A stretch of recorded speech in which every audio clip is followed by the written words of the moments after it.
오늘은 가늠한 여인과 같이라는 제목으로 함께 하나님의 말씀을 나누도록 하겠습니다. 요한복음 35번째 시간입니다. 우리가 세상을 이렇게 보면요, 제멋대로 살아가는 사람이 의외로 많습니다. 의외로. 자기 멋대로 살아가는 사람들을 이렇게 관찰해 보면요, 가정에 대한 분노가 있어요. 그리고 사회에 대한 분노가 있어요. 그래서 어떤 것으로도 채울 수 없는 그 분노로만 채워지는 삶을 살아가면서 아주 되는 대로, 제멋대로 살아가는 사람들이 그 중에 더 많은 것 같습니다. 그러니까 거꾸로 생각해 보면 부모님의 사랑을 받지 못하거나 부모님의 사랑을 인식하지 못하거나 아니면 사회에서 인정받지 못한 사람들이 제멋대로 살아가는 경향이 굉장히 짙다라는 것입니다. 다 그런 건 아니겠지만 그렇습니다. 근데 우리 또한 그렇습니다. 하나님이 우리를 얼마나 사랑하는지에 대한 인식이 없습니다. 만약에 자녀가 부모님이 나를 정말로 사랑한다는 인식이 있다면 나가서 제멋대로 살지 못할 것입니다. 나가서 우리 부모님의 얼굴에 먹칠하지 말아야지, 우리 가문에 먹칠하지 말아야지, 우리 어머니가 나를 어떻게 키웠는데, 우리 어머니가 나를 위해서 얼마나 기도를 하셨는데 라는 생각으로 제멋대로 살아가지 못하게 되거든요. 그럼에도 불구하고 하나님을 아는 사람들도, 하나님을 믿는 사람들도 세상에 나가면 제멋대로인 경우가 참으로 많다는 것입니다. 정말 부끄러운 얘기지만 교회 앞에서 불법 유턴이 제일 많다고 합니다. 교회 앞에서. 요 정도까지 봤으니까 요 앞에서는 그냥 어차피 뭐 들어가도 되는 거 아니야? 라는 생각들. 하나님의 사랑이, 하나님이 우리를 얼마나 사랑하는지에 대한 우리가 인식이 없기 때문에 세상에 나가면 그냥 작은 건 그냥 요 정도로 처리하고, 큰 거는 좀 이렇게 하고, 자기 멋대로의 기준으로 살아가게 된다는 것입니다. 하나님의 말씀이 비춰지지 않았기 때문에 그렇고, 하나님의 사랑을 사랑으로 온전히 인식하고 받지 못했기 때문에 제멋대로 살아가게 된다는 것입니다. 예수님이라는 그 그리스도를 만나기 전까지 저 또한 그 사랑을 몰랐습니다. 저 또한 그 하나님을 잘 몰랐습니다. 그래서 지 멋대로 살았습니다. 제가 세상의 기준이 됐고, 다른 사람들이 얘기하는 것은 말도 안 되는 소리였고, 내가 말하고 생각하는 모든 기본적인 것들이 맞지 않으면 분노하며 살아갔던, 제멋대로 살아갔던 제 모습이 있습니다. 아마 여러분들도 예수님을 그리스도로 만나기 전까지는 아마도 강약의 차이는 있어도 제멋대로 살아가는 삶을 살지 않았을까 제가 생각해 봅니다. 예수님을 만나기 전에는 다 제멋대로 살아간다는 거예요. 우리의 마음속은 어떨까요? 우리 마음속은 더하지 않을까요? 우리의 마음속은요, 온갖 나쁜 생각으로 가득 차 있을 거예요. 그리고 마음속으로 살인해보고, 마음속으로 간음하고, 마음속으로 세상 말로 싸대기도 수도 없이 때리고 다녔을 거예요. 그렇죠? 마음속으로 저주하며 다녔을 거예요. 마음으로 비난하고 비평하고 악한 생각을 하지 않은 사람은 없었을 거라고. 예수님이 우리에게 그리스도가 되지 않는다면 그 악한 생각들이 늘 넘쳐흐르고, 사단이라는 존재는 그것을 늘 충동질한다는 것입니다.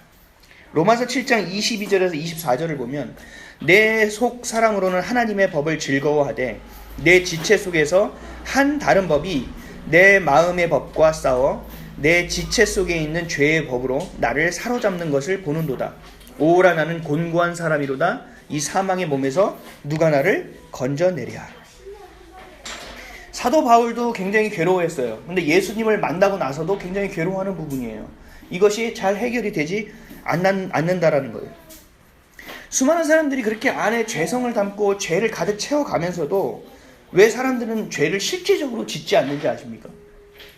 짓는 사람도 있지만 재체로 짓지 않죠. 머릿속으로만 생각하고 마음속으로만 생각하지 그렇게 짓지 않아요. 저 확 죽어버렸으면 좋겠다. 이렇게 얘기하지만 가가지고 접시물을 준비하여 그 사람의 뒤통수를 잡아 얼굴을 코를 묻는 사람은 없잖아요. 거의 대부분은 없어요. 시대의 살인마들 이렇게 뉴스에 나오는 경우를 빼고. 우리는 왜 실제적으로 하지 않고 마음속으로만 할까? 이게 다른 사람의 눈을 의식하기 때문에 그래요. 그렇죠? 그리고 사회적인 잣대와 평가를 살피기 때문에 그래요. 그리고 법의 테두리를 고려하기 때문에 그렇습니다. 그러니까 우리가 행하는 것과 행하지 않는 것은 정말 깻잎 한 장 차이와 같은 거예요. 만약에 법이 그것을 용인한다고 한다면 여러분들 어떻게 할까요? 만약에 사회적 기준과 잣대가 나를 한 대 때린 사람이 있다면 몽둥이 가서 두 대를 가서 때릴 수 있다면, 억울한 마음에 대한 리트머스 종이가 있어서 억울한 마음에 리트머스 종이를 댔는데 그게 빨간색으로 반응했을 때는 가서 내가 한 대 때려도 된다는 법이 있다면 우리들은 아마 그렇게 행하지 않을까. 그것이 악한지 아닌지도 모르고 영적인 어둠 속에 있을 때는 죄를 인식하지 못합니다. 하나님의 사랑도 인식하지 못합니다. 그냥 어둠 속에 묻혀서 질주합니다. 그 어둠 속에 내 편향해서 그 숨어서 그쪽으로 그냥 쭉 치고 나가는 삶을 살아가겠는다는 거예요. 오늘 본문에 나온 가늠한 여인이 아주 그런 대표적인 케이스입니다. 오늘 가늠한 여인은 다 아시죠? 모르는 분이 없으시죠? 아주 유명한 여인입니다. 예수님의 지혜를 소개할 때도 이야기하고요. 우리 스스로를 돌아보도록 사용할 때도 이 예화를 사용하게 됩니다. 아주 우리에게 주는 많은 포인트가 있는 중요한 사건이기 때문에 그렇습니다. 죄를 짓고 죄를 짓지 않는 것은 이 깻잎 하나의 차이. 우리가 남들을 정죄하고 내가 정죄받는 것들, 그리고 내 기준과 내 가치로 사람들을 생각하는 이 제멋대로의 삶을 우리가 혹시 지금도 살고 있지 않을까? 우리가 지금은 그런 삶을 벗어난 삶을 살고 있는 것일까? 라는 것을 오늘 말씀을 통해서 한번 스스로를 좀 돌아보는 은혜의 시간이 되었으면 좋겠습니다. 그런 은혜의 시간이 되시기를 주님의 이름으로 축원드립니다. 가늠한 여인이 발견됐어요. 오늘 이야기를 보면 이런 가늠한 여인이 발견되면요, 그 안에서 그냥 직접 심판을 하거나 아니면은 사내들인 공의회를 데리고 가면 그만이에요. 근데 그럼에도 불구하고 이들은 예수님께로 끌고 왔습니다. 오늘 본문 1절에서 4절 말씀을 한번 다 같이 읽어보겠습니다. 시작. 예수는 감람산으로 가십니다. 아침에 다시 성전으로 들어오시니 백성이 다 나오는지라 앉으사 그들을 가르치시더니 서기관들과 바리새인이 운명 중에 잡힌 여자를 끌고 와서 가운데 세우고 예수께 말하되 선생이여 이 여자가 간음하다가 현장에서 잡혔나이다. 예수님이 내용을 보면 예수님이 감람산에서 새벽 기도를 혼자 하신 것 같아요. 그리고 나서 이제 해가 뜰랑말랑할 때 내려오셔서 성전에 모인 사람들이 있어서 그들에게 하나님의 말씀을 전하고 있는 상황입니다. 그 가운데 서기관과 바리새인들이 간음한 여인을 묶어서 끌고 예수님 앞에 데려왔습니다. 예수님 앞에 왜 데려왔을까요? 그냥 죽이면 되고 사내들인 공의회를 가면 되는데, 그렇죠? 여러분들도 잘 아시다시피 예수님께 데려온 이유는 예수님을 시험하기 위해서 그래요. 시험에서 상중하를 매기려고 하는 것이 아니라 이 시험을 통하여 예수님을 참소하기 위함입니다. 그래서 예수님께로 데려온 이들의 경우의 수를 제가 한번 살펴봤어요. 3가지가 됩니다. 한번 들어보십시오. 첫째, 예수님이 간음한 여인을 살려주라고 하면 모세의 율법을 어기게 되는 것이 되므로 예수님을 유대인들 앞에서 참소할 수 있게 된다. 두 번째, 이 여인을 같이 비난하고 모세의 율법이 맞다고 하면서 이 여인을 죽이라고 한다면 예수님은 로마의 법을 어기는 것이 되므로 로마의 예수님을 참소할 수 있는 상황을 만들 수 있다. 또 세 번째는요, 예수님이 세리들과 창녀들을 보면서 유대인들인 너희들보다 이들이 먼저 천국에 있을 것이다, 하나님 나라에 들어갈 것이다 라고 말씀을 하셨거든요. 그런 행동들을 계속 하시고 말씀들을 하셨어요. 그 말씀처럼 데려왔으니까 당신 능력 있으면 한번 뭔가 해보라는 거예요. 사람들 대중들 앞에서 예수님을 참소하는 것입니다. 아주 비아냥거린 거죠. 이 모두가 참소하기 위한 시험이었습니다. 또 하나 보면은 더 알 수 있어요. 간음한 여인이 있다면 함께 간음한 남자가 있을 거예요. 그렇죠? 남자는 온데간데 없어요. 여자만 끌고 왔다라는 것입니다. 무언가 음모의 냄새가 풀풀풀풀 난다라는 것이죠. 오늘 6절 말씀 한번 다 같이 읽어보겠습니다. 6절입니다. 시작. 그들이 이렇게 말하면 고발할 조건을 얻고자 하여 예수를 시험함이러라. 예수께서 몸을 굽히사 손가락으로 땅에 쓰시니. 아멘. 어쨌든 예수님을 시험하고 참소하기 위한 것이 이 가늠한 여인을 예수님께 데려왔던 이유라는 거예요. 그러면 제가 한번 여쭤보겠습니다. 한번 생각해 보십시오. 이런 상황에서 서기관들이나 바리새인이 생각했던 예상 답안은 뭘까? 예상 답안. 이렇게 했을 때 예수님이 어떻게 나오면 어떻게 해야 될지에 대한 그림은 그리고 갔을 거 아니에요. 그렇죠? 서기관과 바리새인은 그냥 평민이 아닙니다. 그죠? 그러면 이 상황을 꾸미고자 하고 이루고자 하는 것은 무엇일까? 한번 생각해 보겠습니다. 첫째로 예수님이 이 여인을 불쌍히 여겨주라고 하시면 늘 얘기하던 용서를 언급하면서, 그러면 예수님은 모세의 아까 전에 말씀한 것처럼 모세의 율법을 어기게 되는 것이므로 이 예수 그리스도의 말이 합리화가 안 된다라는 것이죠. 그래서 잡아채야겠다. 또 하나, 율법대로 하라고 하면 7번씩 70번이라도 용서하라고 한 자신의 말이 뒤집어지는 것이다. 예수님의 말이 앞뒤가 안 맞는 것이다. 우리 정치인들 말이 앞뒤가 안 맞는지 끝까지 버티지, 그렇죠? 앞뒤가 안 맞듯이. 그리고 갑작스럽게 혼란스럽게 이 사건을 만들어서 예수님이 어떻게 하는지 보는 거예요. 그래서 니네들이 알아서 해. 왜 나한테 데려왔어? 예수님 굉장히 무능한 사람으로 만들 수 있겠구나. 그러니까 여러 가지의 경우의 수를 가지고 이들이 예수님 앞에 나왔다는 거예요. 근데 우리가 잘 알다시피 예수님은 어떤 대답을 하시죠? 이들이 생각했던 올감이, 이들이 생각했던 수많은 경우의 수를 모두 뛰어넘는 말씀을 하셨다라는 것입니다. 그때 예수님이 이렇게 하셨어요. 근엄한 목소리로 말씀하신 게 아니라 쭈그리고 앉으셔서 땅에 글씨를 쓰기 시작하셨어요. 땅에. 근데 이 글씨가 뭐라고 썼는지 성경에 나오질 않아요. 뭐라고 썼을까 혹시 생각해 보셨습니까? 많은 학자들이, 어떤 학자는 예수님이 10계명을 썼다고도 이야기해요. 그리고 어떤 학자들은 데려온 서기관들의 개인적인 죄를 적었을 것이다 라고 이야기도 해요. 그래서 어떤 글이든 간에 예수님이 했던 땅에 글씨를 이렇게 쓰고 계시는 중에도 이 서기관과 바리새인들은요 가만히 있질 않았어요. 왜냐하면 계속 충동질해서 1, 2, 3번 중에 답을 빨리 얻어야 되거든요. 7절 말씀 다 같이 한번 읽겠습니다. 시작. 그들이 묻기를 맞이 아니하는지라. 이에 일어나 이르시되 너희 중에 죄 없는 자가 먼저 돌로 치라 하시고. 묻기를 맞이하는지라가 아니라 이게 뭐냐면 계속 물었다는 거예요. 멈추지 않았다라는 거예요. 그래서 어떻게 할 거예요? 빨리 얘기해요. 막 선동질하는 거예요. 횃불 들고 와가지고 예수님을 푸시하는 거죠. 근데 예수님이 너희 중에 죄 없는 자가 먼저 돌로 치라고 말씀하셨어요. 이게 두 가지를 의미하는데요. 첫 번째가 뭐냐면 간음에서 잡혀온 이 여인은 돌로 쳐 죽일 만한 죄를 지었다라는 것을 인정하신 거예요. 그렇죠? 그러면 모세의 율법을 인정하는 것이고 하나님이 모세에게 주었던 하나님의 말씀도 인정하는 것이 됩니다. 또 하나는 이 여인을 비난하고 재판하지 않으셨어요. 그러므로 인해서 로마의 법을 피하셨어요. 그러면서 7번씩 70번을 용서하라고 말씀하신 그 말씀에 서기관과 바리새인과 잡혀온 그 가늠한 여인까지도 스스로 생각할 수 있는 기회와 시간을 주셨다는 거예요. 모든 사람들에게 예상이 비껴져 나갔습니다. 근데 그래서 사람들이 어리둥절하고 있을 때 예수님은 다시 쭈그리고 앉으셔서 다시 땅바닥에 글씨를 쓰셨습니다. 이것도 무슨 글을 썼는지 나오지 않아요.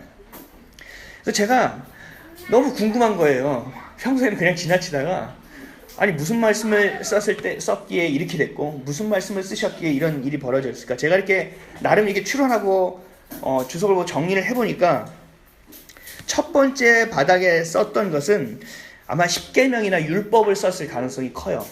그래서 이 여인이 죄가 있다라는 것을 명확하게 보여주시는 거예요. 그러면서 두 번째 죄를 썼을 때는 아마 그들을 충동질하고 끌고 갔던 리더였던 서기관들의 개인의 죄를 낱낱이 적은 것이 아닐까라는 생각을 했습니다. 왜냐하면 이들이 글을 읽을 수 있는 사람은 이 시대에 많지 않았어요. 문맹인들이 많았다. 우리나라가 문맹에서 벗어난 지 얼마나 된지 아십니까? 저도 몇 년인지 기억은 안 나지만 거의 오래되지 않았어요. 많은 어르신들이 한글을 배우겠다고 하시고 한글 어학당 야학에서 한글을 가르쳤던 것이 불과 몇십 년 전이에요. 근데 이 시대에는 2000년 전에는 문맹자가 훨씬 많았을 거라고 생각해요. 아마 서기관이나 바리새인 몇몇만이 글자를 알아보지 않았어요. 8절, 9절 말씀을 들어보시면 아마 제 의견이 어느 정도 수긍이 되실 거예요. 한번 읽어보겠습니다. 시작. 다시 몸을 굽혀 손가락으로 땅에 쓰시니 그들이 이 말씀을 듣고 양심의 가책을 느껴 어른으로 시작하여 젊은이까지 하나씩 하나씩 나아가고 오직 예수와 그 가운데 섰는 여자만 남았더라. 아멘. 그 글자를 썼는데 읽어보니 화들짝 놀라는 자신의 죄가 적혀 있는 거죠.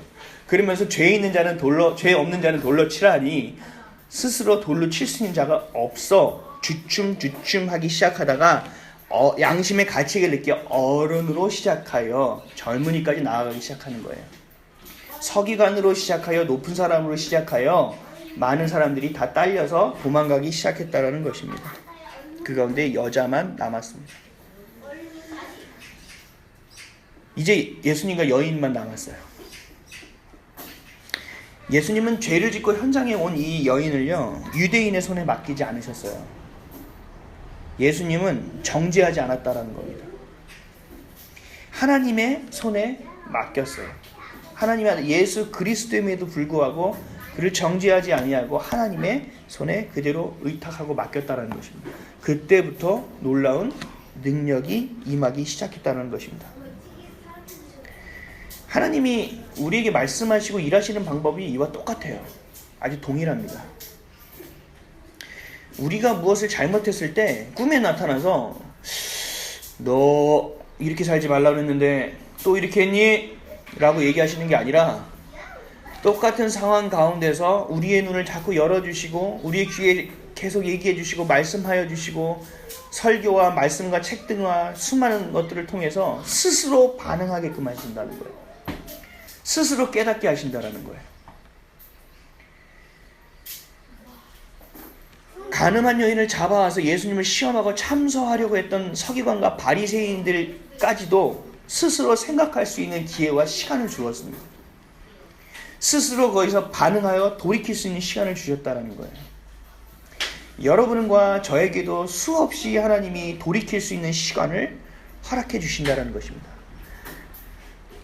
우리는 가늠한 여인을 예수님이 정죄하지 않고 용서하셨다는 데만 포인트를 두지만 가늠한 여인뿐만 아니라 거기에 있는 모든 현장에 있던 사람들이 모두 이 사건을 통해서 스스로의 모습을 돌아볼 수 있게 하셨다는 것에 주목해야 됩니다.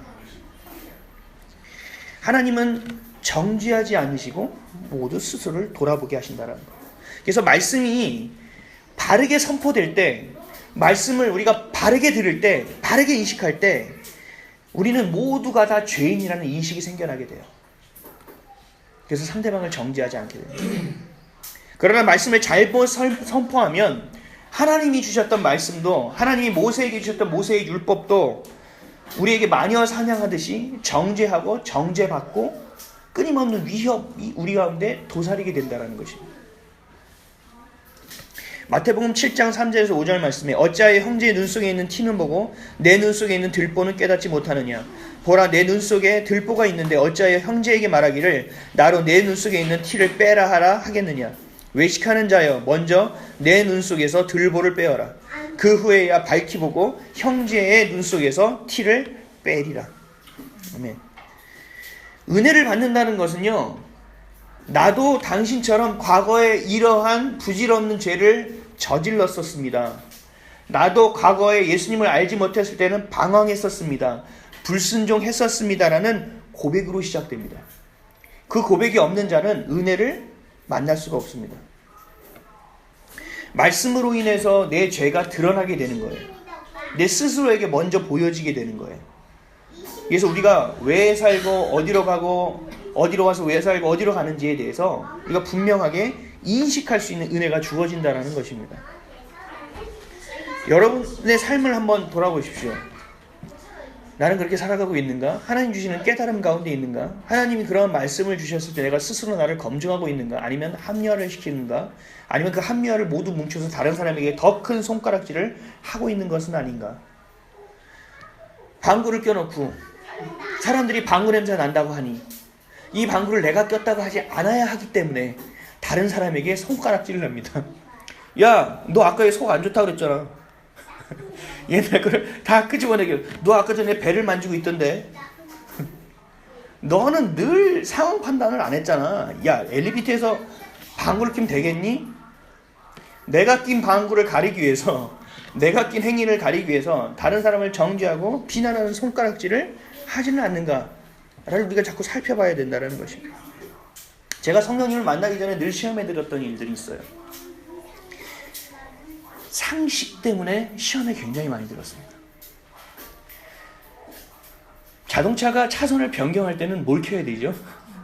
깜빡이를 켜야 되는데, 그 차선을, 그 방향등이라고 하죠. 내가 왼쪽으로 가겠다, 오른쪽으로 가겠다의 방향등을 켜야 돼요. 근데 제가 성령님을 만나지 못했을 때는 이 방향등을 켜지 않은 거에 대한 굉장한 분노가 있었습니다. 갑자기 들어오니까 화가 나는 거죠. 당신이 방향등만 켰으면 내가 좀 줄였을 텐데, 기다려줬을 텐데, 내가 바꿨을 텐데, 근데 너는 왜 이런 식으로 날 대해? 가장 기본적인 상식이 안 됐을 때, 그걸 걸어가다가 누가 부딪혔어요. 제가 지금 굉장히 온유해 보이지만 싸움을 참 거칠게 많이 하고 다녔는데 가다가 누가 저를 부딪히잖아요. 그리고 막 끼어 들어오잖아요. 특히 지옥철 같은 거 탈 때 제가 배를 칵 밀고 막 엘보로 치고, 사람이 말이야 이러면서 씻기는 씻은가 뭐 이러면서 화를 내고 막 밀어 제꼈어요. 그리고 뭐 한 명이라도 더 타려고 하면 막 입으로 칵 밀었어요. 못하게. 예수님을 모를 때 내가 불편하니까. 그리고 야, 당신이 이 상식이에요. 이 정도 많으면 다음 차를 타야지. 그리고 이렇게 끼기 싫으면 일찍 나오든가. 제 나름대로의 굉장한 기준과 잣대가 있었어요. 또 부모는 부모다워야 된다는 거, 형은 형다워야 되고, 누나는 누나다워야 되고, 동생은 동생다워야 된다는 거.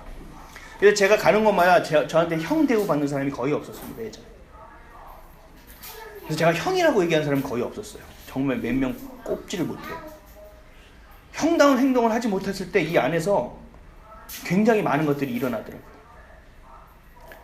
누나는 누나로서, 동생은 동생으로서, 교회는 교회로서, 성도는 성도로서, 이게 굉장히 치열했습니다. 제 안에서. 자녀는 자녀다워야 되고, 부모는 부모다워야 되고. 굉장히 기본적이고 상식적인 일이죠. 아주 기본적인 거예요. 그쵸? 근데 이것 때문에 제가 매일같이 시험에 들고 살았다는 게 문제입니다. 가장 기본적인 것을 사람들이 지켜주지 않았기 때문에 그렇습니다. 서로 존중해주는 것은 기본이잖아요. 그렇죠? 서로 무시하지 않는 것은 기본이잖아요. 근데 그 기본적인 것이 지켜지지 않을 때 내 안에서 자꾸 분노가 일어나는. 근데 이 기본적인 것이 보편적인 것일 뿐이에요. 이 기본적인 것에 대한 기준은 다 다릅니다. 그래서 우리가 변호사들이 선임하고 막 법정에서 싸우는 게 똑같은 걸 가지고도 해석의 기준이 달라지는 거예요. 똑같은 법의 기준을 가지고도 보는 거에 따라서 달라지는 거예요. 그렇죠? 그래서 법리 공방이라고 하잖아요. 이번에 우리 많이 알았지 않습니까? 탄핵으로 인하여 법리 공방이 벌어지는 거예요. 사람마다 얼굴의 모습이 다르듯이 그 기본의 가치와 기준과 정도가 다 다른 거예요. 근데 저는 그것이 다 같아야 된다고 생각했어요. 그래서 늘 시험에 들었다는 것입니다. 왜냐하면 이 기준이라는 것은 내가 삶에서 최소한으로 잡아놓은 거기 때문에, 웬만한 건 다 영마고 요것만큼은 좀 지켜줘야 된다는 것이 무너지니까 더 분노하게 되었다는 거죠. 근데 제가 십자가의 사랑을 깨닫고 난 뒤에 이 기준이 철저하게 사라지게 되었습니다. 늘 제가 저를 바라보게 됐고, 그런 일이 발생했을 때마다 제가 저를 다시 돌아보는 거예요. 아, 내 기준이 다시 생겼구나. 다시 회개하고, 다시 돌이키고, 다시 깎아내고, 이런 일들이 계속적으로 있게 된다는 거예요. 그래서 그런 생각을 해요. 에휴, 그럴 수도 있지. 그럴 만한 이유가 있겠지. 틀린 건 아니겠지. 좀 다른 거겠지. 시간이 지나면 좀 그럴 수 있지 않을까? 지금은 내가 옳은 것처럼 보이지만 이게 2년, 3년 지나고 10년이 지났을 땐 내 생각도 틀릴 수 있지 않을까? 이해하는 게 아니라요, 인정해보는 모습으로 간다는 거예요. 내가 인정받고 내가 이해받은 만큼 이 용납하는 마음이 생깁니다. 긍휼한 마음이 생기게 된다는 거예요. 여러분, 하나님께 용납받고 하나님께 긍휼함을 받지 않으십니까? 늘 그것을 내가 인식하고 인정하고 안다면 내가 살아갈 때도 많은 사람들 가운데서 내가 용납하고 인정해줘야 되는 것이 필요하다라는 거예요. 사랑받았으면 사랑을 줘야죠. 그렇죠? 하나님이 많은 것들을 주셨으면 그 가진 것을 또 나눠야죠. 그건 당연한 거거든요. 그러나 하나님이 주신 그 진리에 대한 것만큼은 물러섬을 가져서는 안 됩니다. 근데 이것이 우리가 먼저 물러서기 전에 하나님이 용납하지 않으십니다. 진리에 대한 선에 대해서는. 내가 얘기한다고 풀리게 되는 것이 거의 없어요. 뭐 얘기해서 되는 일이 많지 않아요. 성령님이 만져주시고 그것을 인식하게 해주시고 그 사랑을 부어주시고 그 용납을 부어주시고 그 이해를 부어주시지 않으면 해결되지 않아요. 인간관계라는 것은. 여러분들, 저뿐만 아니라 여러분, 우리 성도 여러분들도 나 스스로 죄인이라는 것을 잊어서는 안 됩니다. 나도 늘상 죄인이에요. 하루에 저도 몇 번씩 회개하는지 몰라요. 하나님한테도 막 삿대질하고 막 화내고 또 하나님한테 죄송하다고 회개하는 죄인입니다. 그리고 나 스스로도 늘 부족한 사람이라는 걸 인식해야 돼요. 인정해야 돼요. 내 기준만을 고집하며 살게 된다면 가늠한 여인을 돌로 치기 위해 잡아온 서기관과 바리새인들과 다를 바가 전혀 없다라는 것입니다. 말씀을 듣고 다른 사람이 아닌 내 삶에 적용시키기를 주님의 이름으로 부탁드립니다. 우리는 늘 죄인입니다. 그래서 겸손해야 합니다. 그래서 늘 말씀으로 겸비해야 합니다. 늘 말씀으로 나 스스로를 깨워내야 합니다. 왜냐하면 이 사단이라는 존재가 늘 우리를 죄로 향하게 하기 때문에 그래요. 늘 우리를 충동질하기 때문에 그래요. 악한 것들을 선택하게끔 만들기 위하고 그 상처들을 자꾸 꺼내기 때문에 그래요. 그 상처가 나가려고 하면 또 다시 그 상처를 딱지를 떼서 또 쑤셔야 되기 때문에 그래요. 그래서 우리가 늘 죄로 향하게 함으로 말씀을 그릇 해석하게 한다는 거죠. 그리고 죄에 대해서 무뎌지게 만들어요. 한 번, 두 번, 세 번 하다 보면 에이, 어차피 했는데 뭐. 담배 끊고 술 끊는 게 굉장히 어려운 게 뭔지 아십니까? 그것뿐만 아니라 다른 중독성 있는 것도 마찬가지고요. 열심히 해요. 그러다가 다시 한 번 했죠. 에이, 깨졌는데 뭘. 이미 끝났어, 이 기록은. 다시 갑니다. 다시 시작해야지 뭐. 다시 시작해야지. 무뎌지게 된다는 거예요. 그래서 우리를 속이는 이 사단을 거짓말쟁이라고 얘기합니다. 그리고 이 사단을 거짓의 아비라고 얘기합니다. 죄를 죄가 아니라고 자꾸 속이거든요. 창세기 때 하와를 속였던 것처럼. 요한복음 8장 43절에서 44절에 어찌하여 내 말을 깨닫지 못하느냐? 이는 내 말을 들을 줄 알지 못함이로다. 너희는 너희 아비 마귀에게서 났으니 너희 아비의 욕심대로 너희도 행하고자 하느니라. 그는 처음부터 살인한 자요 진리가 그 속에 없으므로 진리에 서지 못하고 거짓을 말할 때 제 것으로 말하나니 이는 그가 거짓말쟁이요 거짓의 아비가 되었음이라. 아멘. 사단의 존재가 이러한 존재라는 겁니다. 우리를 늘 충동질하고 죄에 묻히게 하고 죄를 짓게 하고 죄를 짓는 것을 합리화하게 만들어내는 것이 바로 이 사단이 하는 일이기 때문에 우리가 늘 말씀에 깨어 있어야 되고 성령 가운데 임재해야, 성령이 임재함 가운데 있어야 되고 그 빛 가운데 드리워져 있어야 되는 이유가 바로 여기에 있습니다. 예수님이 스스로 그 죄를 깨달은 그 여인에게 이렇게 말씀하세요. 10절 11절입니다. 다 같이 한번 읽겠습니다. 시작. 예수께서 일어나사 여자 외에 아무도 없는 것을 보시고 이르시되 여자여 너를 고발하던 그들이 어디 있느냐? 너를 정죄한 자가 없느냐? 대답하되 주여 없나이다. 예수께서 이르시되 나도 너를 정죄하지 아니하노니 가서 다시는 죄를 범하지 말라 하시니라. 아멘. 이 여인이 예수님이 너를 정죄하지 않고 용서해 줄게. 근데 너 다시 죄를 짓지 마. 이 여인이 다시 죄를 안 짓는 것이 가능할까요? 그것을 믿고 보내셨을까요? 어땠을까요? 쉽지 않지만 저는 이 가늠한 여인은 가능할 거라고 생각합니다. 왜냐하면 이 여인은요 이미 죽음을 경험했기 때문에 그래요. 지금 바로 돌로 쳐서 죽을 수밖에 없는 일촉즉발의 상황 가운데 모든 것을 포기하고 끌려온 여인이었습니다. 그 가운데 용서를 경험했다라는 거예요. 죽음을 경험하면 겸손해집니다. 죽음을 경험하면 자신의 삶을 돌아보게 되어 있습니다. 죽음을 경험하면 자신이 살아왔던 삶 가운데 잘못된 것들을 돌아보고 회개하고 결단해서 앞으로의 삶에 적용하며 살아갑니다. 혹시 죽음을 경험해 보신 분들이 계십니까? 그 육적인 경험이 없다면 영적인 죽음의 경험은 있지 않으십니까? 하나님 앞에 죄인된 나의 모습이 죽고 다시 한번 하나님의 자녀로 태어난 그때가 있지 않습니까?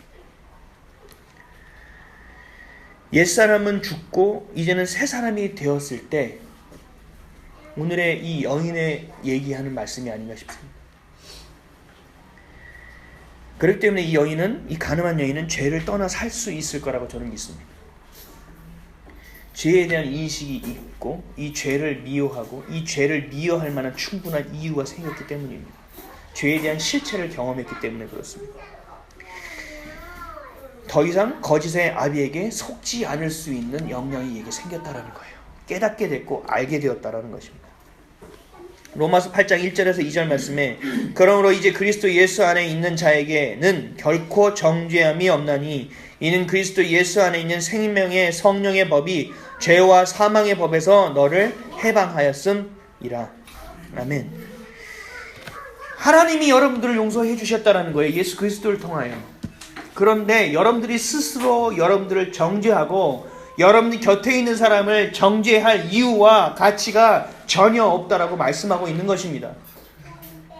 그래서 7번씩 70번을 용서하라고 말씀하시는 거예요. 그게 가능하다라는 거예요. 왜? 내가 너와 함께 할 것이고 내가 너를 도와줄 것이고 내가 그만큼의 사랑을 부어줄 것이고 내가 너를 용납했으니 너도 그를 용납하지 않을 이유가 어디 있느냐라는 것입니다. 누구든지 예수님께 붙들려고 끌려오는 자는 다 살게 되어 있는 것입니다. 이 가늠한 여인처럼. 하나님께 맡겨진 삶을 살게 되기 때문에 그렇습니다. 에베소서 4장 22절에서 27절의 말씀에 너희는 유혹의 욕심을 따라 썩어져가는 구습을 따르는 옛사람을 벗어버리고 오직 너희의 심령이 새롭게 되어 하나님을 따라 의와 진리의 거룩함으로 지으심을 받은 새 사람을 입으라. 그런즉 거짓을 버리고 각각 이웃과 더불어 참된 것을 말하라. 이는 우리가 서로 지체가 됨이라. 분을 내어도 죄를 짓지 말며 해가 지도록 분을 품지 말고 마귀에게 틈을 주지 말라. 사랑하는 성도 여러분, 우리는 제멋대로 살아가는 존재들이 아닙니다. 우리는 내 기준대로 살아가는 존재도 아닙니다. 하나님의 말씀이 우리 가운데 비춰졌고 성령님이 우리 가운데 계시고 우리는 성령님이 동행하심 가운데 삶을 살아감으로써 하나님이 우리를 얼마나 사랑하는지를 알기 때문에 그렇습니다. 하나님이 우리의 아버지됨을 우리가 알기 때문에 그렇습니다. 여러분이 지금까지 가져왔던 믿음이라는 것을 다시 한번 돌이켜봐야 됩니다. 나를 지금 이 순간 여기까지 끌고 왔던 그 믿음이라는 것이 나를 지켜줬던 울타리가 되어 있었으나 그것이 움직이지 않고 그 사랑이 채워지지 않는 삶을 살아갈 때 그 울타리는 여러분들이 하나님께로 향하고 있는 그 길을 막아내는 거대한 벽과 같은 역할을 하게 될 것입니다. 여러분들이 깨어서 늘 성령을 구하고 그 성령과 동행함으로 살아가지 않는다면 지금까지 여러분들을 지키고 있었던 울타리가 하나님과의 관계를 방해하는 담이 되어버린다는 것입니다. 율법이라는 것이 하나님이 우리에게 주신 참된 약속이고 우리를 향하신 기대와 소망이 되었는데 그것이 사랑이 없이 사용되어졌을 때 남을 정죄하고 내가 정죄받는 무서운 일이 벌어지게 된다는 것입니다. 하나님은 사랑이십니다. 내가 너희를 사랑하니 너희도 사랑하라. 내가 거룩하니 너희도 거룩하라. 하나님, 그것이 여러분들이 안 된다면 하나님의 사랑을 구하십시오. 여러분들이 용납이 안 된다면 하나님이 용납했던 것들을 그 은혜를 돌아보십시오. 여러분들이 그 은혜가 기억이 나지 않는다면 다시 한번 돌이키셔야 됩니다. 그리고 다시 경험해 보기 위해서 발버둥 치셔야 됩니다. 갈망해 나가셔야 됩니다. 사단이라는 존재는요, 여러분들이 우리가 따라잡을 수 있는 존재가 아닙니다. 우리의 지혜로 이길 수 있는 존재가 아닙니다. 우리의 수고와 노력으로 감당할 수 있는 것들이 아닙니다. 하나님을 섬기던 자입니다. 욥기를 보면 예수님이 계신 그 단 앞까지 올라가서 욥을 참수하는 존재가 사단의 존재입니다. 우리가 예수님 앞에 그 바로 옆에 붙어 있지 않는다면 언제든지 끌려가고 언제든지 그 전략에 노출되어 있을 수밖에 없는 것이 바로 우리라는 거예요.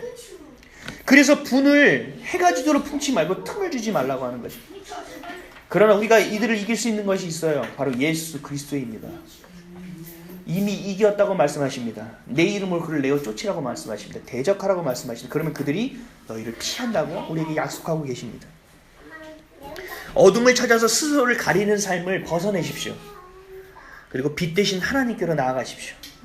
성령님과 계속 동행하십시오. 매일 매시간 동행하십시오. 저는 예전보다 더 중얼거리기 시작했습니다.